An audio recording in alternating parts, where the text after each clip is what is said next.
Vă salut și bine m-am găsit la episod. Astăzi o să vă arăt care este setul-urile mele, cum am toate setul-urile mele, adică în felul cum am aici. Așa că nu uitați să trăbeți butonul like, butonul subscribe și dacă n-ați văzut astăzi am fost live și vreau 30 de oameni pe live și am strâns 4 like-uri. Era de bine, mulțumesc foarte mult pentru vizionare, așa că să începem. Bun, deci începem la sound, vere. Sound le pun toate astea la 0 și aici îl pun la maxim, pentru că volumul este maxim ca să auzi ăla, unde vine ăla sau, de exemplu, am înțeles voi. Așa că eu aleg să faceți asta. Bun, la general acum, ăsta să dau așa. La general avem aici, eu nu vreau să folosesc standardul. Standard urăsc extrem de mult. V-am pus acum o imagine pe ecran să vedeți sau bine, hai să vă arăt. Deci așa arată standardul. Deci tu așa normal, uitați-vă cât de mare este AVP-ul la standard. Deci tu nu vezi ăla din dreapta un pic și tu poți să te omoară direct. Dar dacă băgăm clasic, uitați cum se vede, mai mic se vede AVP-ul, așa că vă recomand foarte mult să aveți pe clasic. Pro. De ce toată lumea spune switch to the picket up weapon și in-game notification? Bă, in-game notificația îți apare și te încurci să, știi tu, te încurci să te joci, că dacă cineva îți trimite, de exemplu, aici mesaje, e prea enervant, bă. Deci, e prea enervant. Chat, deci vă recomand să puneți asta pentru că aveți nevoie de pus, pentru ca să vă fie mai ușor pe standul 2 și să mai câștigați mai ușor, știți ce zic. Scuzați-mă, știți ce zic, scuzați-mă. Pro, de ce am FPS counter and battery starter? Asta nu că este să fie mai ușor să te bați să mai câștigi, nu, m-am încurcat eu. Asta este când să-ți arată cât FPS-uri mai ai în joc. De exemplu, eu dacă dezactivez asta, deci și o pun, de exemplu asta, da? Ia că vă arăt eu acum. Deci vedeți, aici nu vă arată FPS-uri, pentru că aici trebuie să fie clasic FPS-uri. Dar ia dacă eu bag aici FPS și scot asta, așa că scot, aici sus ți arată FPS-uri. Bă, eu când m-am jucat prima dată Stand-of 2 nu știam chestia asta, când mă uitam la YouTube și apoi mi-am dat seama, așa că vă recomand să asta. Eu pe YouTube când filmam video nu-l foloseam, dar acum cred că o să-l folosesc, cred că o să văd mai mult FPS-urile. Chat. Deci, de exemplu, aici in-game notification. Aici vă apare și când vin oameni și ți arată, de exemplu, vai sau scrii comentarii. Deci, asta e foarte important in-game notification. Așa că hai să continuăm următorul. La video. Bă! Toată lumea să puneți pe height. Bro, height ai nevoie, bă.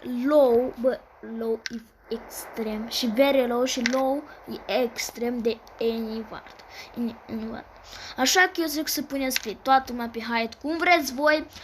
Eu așa vreau eu să pun pe height și da. Aș vrea să pun pe height asta, mă, și asta povestea.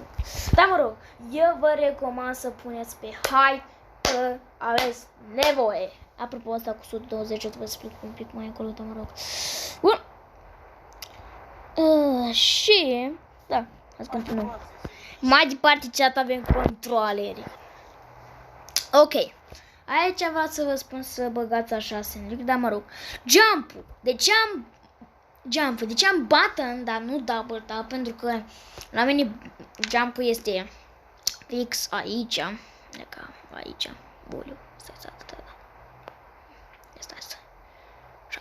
Deci aici este. Aici așa este jump-ul, dar dacă ce stai mă că mă chinui, stai să spun până la loc. Apropo, hai să vă spun de ce am pe buton, pentru că e foarte îngrozitor cu double tap. De ce? Pentru că double tap n-ai jump și trebuie să sari așa. Adică apeși de 2 ori pe shift. Bă, asta mă enervează extrem de mult. Dar că button pot să sar clasic. Dar asta te pui pe shift. Amândouă nu mai pot sare așa. Și da. Ok. Haideți să intrăm mai departe la control și da. Asta este când nu mai ai butonul de a trage și tragi pe aici. Apeși pe mapă. Deci apeși pe mapă sau mai apeși mai pe mapă, da, pe mapă. Să tragi. Și da, aici trebuie să tragi. Da, nu mi este convenient pentru că eu mă joc pe telefon, așa că eu o să bag așa. Dacă vă jucați pe telefon, eu vă recomand să băgați button plus zone. Așa că, dacă eu zic să faceți așa, asta. Sau mai bine să apăsați pe button only. Mai bine apăs pe button only pentru că când intri pe aici, mereu se trage și îți cheltui așa mai mult cheltui patroanele și gloanțele și